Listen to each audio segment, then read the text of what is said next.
আপনাদের সঙ্গে আছি এস আজাদ, ঢাকার গণমাধ্যম কর্মী। দেখুন, জুলাই গণঅভ্যুত্থানে সংঘটিত মানবতা বিরোধী অপরাধের একটি মামলায়, যে মামলায় আসামি ক্ষমতাচ্যুত প্রধানমন্ত্রী শেখ হাসিনা এবং সাবেক স্বরাষ্ট্রমন্ত্রী আসাদুজ্জামান খান কামাল এবং সাবেক আইজিপি আব্দুল্লাহ আল মামুন, এই মামলাটির সর্বশেষ যিনি সাক্ষী দিয়েছেন তিনি হলেন আন্তর্জাতিক তদন্ত সংস্থার উপপরিচালক মোহাম্মদ আলমগীর হোসেন। এখন এই আলমগীর হোসেনকে আসামি পক্ষের আইনজীবী জিজ্ঞাসাবাদ করেছে। সে জিজ্ঞাসাবাদে কিছু গুরুত্বপূর্ণ বিষয় ছিল। জুলাই গণঅভ্যুত্থানের সময় নৃশংসতার যে ভিডিওগুলো ট্রাইব্যুনালে উপস্থাপন করা হয়েছে তা এআই বা কৃত্রিম বুদ্ধিমত্তা দিয়ে তৈরি ছিল না বলে জেরায় উল্লেখ করেছেন আন্তর্জাতিক অপরাধ ট্রাইব্যুনালের তদন্ত সংস্থার উপপরিচালক মোহাম্মদ আলমগীর।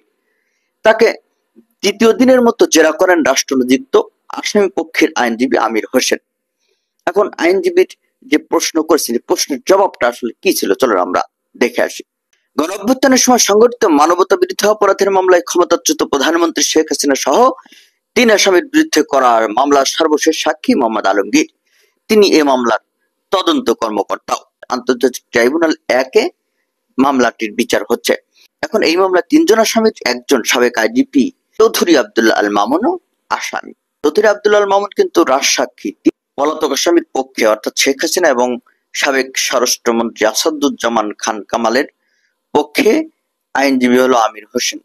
জেরায় তদন্ত কর্মকর্তা ও সাক্ষী মোহাম্মদ আলমগীরকে আইনজীবী আমির হোসেন প্রশ্ন করেন যে 12টি ভিডিও গত 20 এপ্রিল জব্দ করা 12টি যে ভিডিও এই মামলায় উপস্থাপন করা হয়েছে, এইগুলো কৃত্রিম বুদ্ধিমত্তা বা এআই দিয়ে তৈরি কিনা তা পরীক্ষা করিয়েছেন, আইনজীবী জিজ্ঞেস করেছেন।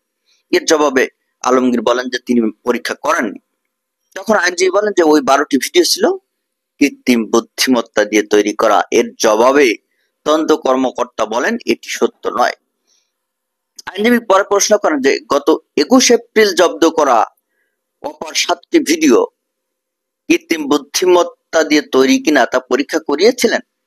এর জবাবে আবারও তদন্ত কর্মকর্তা বলেন যে তিনি পরীক্ষা করাননি। এরপর আইনজীবী বলেন ওই 7টি ভিডিও ছিল কৃত্রিম বুদ্ধিমত্তা দিয়ে তৈরি করা।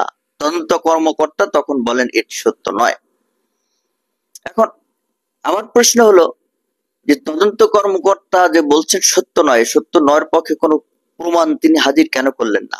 আইনজীবীর প্রশ্ন কিন্তু সঠিক ছিল যে ভিডিও যে উপস্থাপন করেছেন এই ভিডিও পরীক্ষা করা কিনা, বানানো নাকি আসল ভিডিও, সবই কিন্তু পরীক্ষা করা যায়।